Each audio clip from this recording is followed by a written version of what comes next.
Hola, ¿qué tal? Esta semana me gustaría hablarte del miedo, pero desde un punto de vista muy personal. Es verdad que yo trabajo con la gestión del miedo, que en muchos talleres y también en conferencias hablo de cómo relacionarnos con él, pero también en muchas de esas ocasiones me encuentro con la sensación de que la gente piensa que yo no tengo miedo. El miedo es una vibración propia de nuestro ego y por tanto todos los seres humanos lo tenemos. Yo particularmente, y quizá por dedicarme a lo que me dedico, tengo mucho miedo. Y lo que he ido aprendiendo a lo largo de estos años, especialmente cuando estuve enferma, fue la idea de no creerme esa parte de mí. ¿Por qué? Porque el miedo en realidad es un resultado. El miedo es la consecuencia, es el karma de un montón de experiencias pasadas en las que hemos vibrado en separación y en miedo. Cuando brotan las emociones y los pensamientos de miedo es porque de alguna manera nuestro ego se pone alerta e intenta protegernos de algo que considera potencialmente peligroso. El miedo como tal no es ni bueno ni malo y la realidad es que yo durante muchos años le he tenido mucho miedo a tener miedo y eso es lo que de alguna manera u otra ha ido provocando una profunda sensación de separación que yo pude empezar a romper especialmente cuando estuve enferma. Porque el miedo no es capaz de hacer nada si no es porque nosotros le damos autoridad, si no es porque nosotros creemos lo que nos dice. Por encima de esa vibración de separación existe una chispa divina que es nuestra verdadera realidad, que es lo que nosotros somos. Cada uno de nosotros somos extensiones de la fuente creadora y da igual cómo la llamemos, da igual que la llamemos Dios, vida, no importa. Pero todos y cada uno de nosotros somos un reflejo de las características principales de esa fuente. Con esto lo que quiero decir es que cuando yo tengo miedo a la enfermedad, tengo que ser consciente de que yo soy salud, de que pese a ese miedo, dentro de mí existe la certeza de que yo soy salud, de que yo soy una emanación, una representación de las características del universo. En mi trabajo personal lo que yo intento es no escapar del miedo, no reconocerlo, no verlo, pero sí distanciarme de él.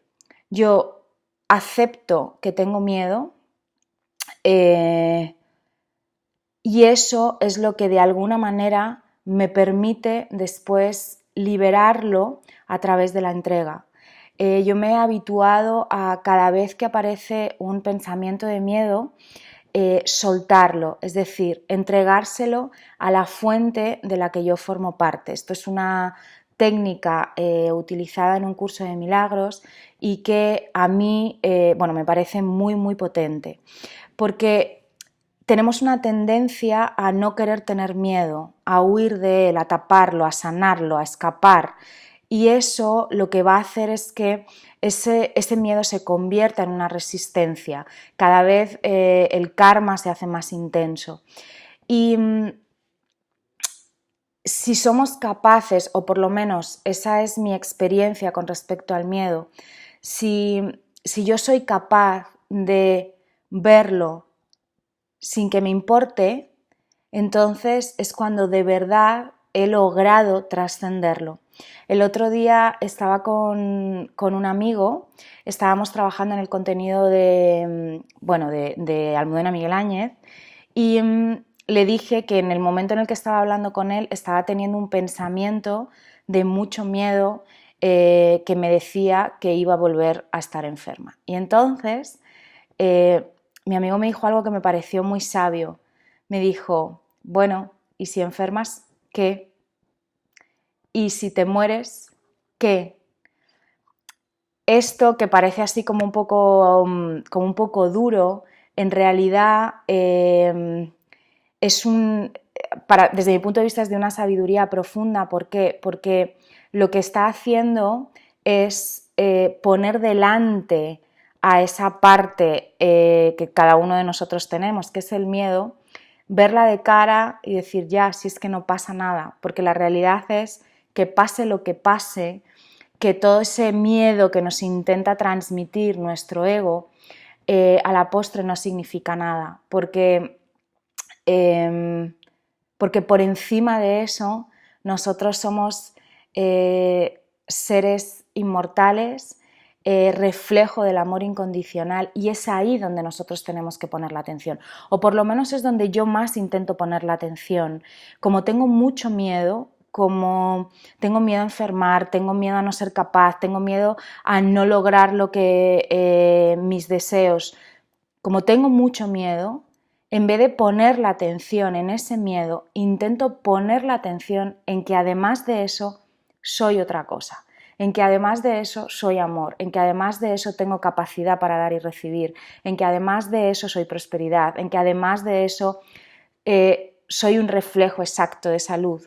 Entonces, cuando desvío la atención hacia lo que soy, es cuando de verdad creo espacio para poder generar el milagro. El milagro es la rectificación de lo que estaba equivocado, de una percepción que teníamos que era errónea.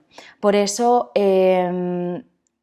independientemente de que yo os pueda hablar del miedo desde un punto de vista terapéutico, me apetecía contaros cómo gestiono yo el miedo, porque sé que de alguna manera, si no puedo ir generando esa separación, esa idea de que como yo me dedico a la terapia y al crecimiento personal, pues yo ya tengo eso superado. Y la realidad es que, como os decía al inicio, las personas que trabajamos en esto somos las que más necesitamos trabajar, las que más necesitamos hablar de esto, contarlo, enseñarlo para poder recordarlo, porque es la manera que tenemos de liberarnos de esa carga, de ese peso kármico que de alguna manera se nos presenta, o por lo menos a mí se me presenta como un reto para de verdad evolucionar y crecer espiritualmente. Porque el otro día me daba cuenta, esta semana que he tenido mucho miedo, me daba cuenta del reto, ¿no? Soy facilitadora de un curso de milagros, entonces es como, es incompatible, yo no puedo creer en el milagro y creer en el miedo. Si yo creo en el milagro, si yo creo que soy salud, no puedo creer en la enfermedad, porque son incompatibles. Entonces, se trata de que cuando tengáis miedo, por favor no os asustéis de él, simplemente aprended a verlo como una parte de vosotros y a no identificaros con ella. Está ahí, pero no tiene poder sobre vosotros, está. Pero en el momento en el que sois capaces de verlo, de sobrevolar por encima de esa frecuencia, es cuando el miedo pierde intensidad y llega un momento en el que se desvanece. ¿Por qué? Porque ya no lo necesitamos, porque el miedo es una prueba de amor, es una manera que tenemos de darnos cuenta de que somos amor. Hay veces que un poco complicada, eso sí es verdad, pero siempre estamos en esa búsqueda, en esa necesidad de reencontrarnos con lo que realmente somos. Y lo que realmente somos es una extensión de la fuente. Y tenemos el derecho y la responsabilidad de conectarnos con lo que realmente somos, para tener una vida plena en la que el miedo no tenga capacidad para limitar y coartar toda nuestra potencialidad. Espero que tengas una muy feliz semana y nos vemos en el próximo vídeo. Hasta entonces, te deseo un muy feliz presente.